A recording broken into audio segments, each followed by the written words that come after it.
सबके ब्याह हो रहे हैंगे, जो सीजन निकली जा रही, लेकिन मेरे भैया को ब्याह ना हो रहा। सही बता रहे, अब तो जाके चेहरा से रौनक उड़त चली जा रही है, बना बूढ़ो से लगन लगो। पहले सही बता रहे, रिश्ता आते तब जो एक्शन दिखा रहे हो, तो जाकर मैं अब ब्याह ना करेंगे। अब सही बता कोई रिश्ता ही ना आ रहे हैंगे, और जब तो बारू जलन लगे जो तो गंज और भाव जा रहे हो। पता ना मेरे भैया को ब्याह कैसे हो, कोई अच्छो रिश्ता तो नजर में हो तो बता दो, कोई मोड़ी ओड़ी हो, काली खोखड़ी हो तो हम कर लिए, जाको बस घर बस जाए तब ही हमें चैन मिले है।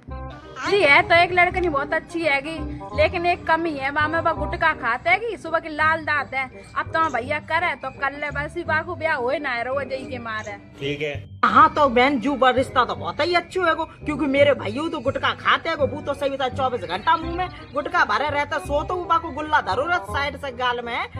तो खबैया है, दोनों की जोड़ी बढ़िया लगे, लोड़ियो गुटका खाइए जो गुटका खाइए, आपस में लड़ाई ना हुए है, दोनों नशा पत्ता वाले ही हैंगे। मैं तुम बात चलाओ, हम जा सीजन जाको ब्याह कराए के ही माने 2026 में ऐसी नहीं जाननी है, रड़ुआ खड़ुआ तो फिर रहो जाको हम भपन करें जो अपनी गृहस्थी संवारे।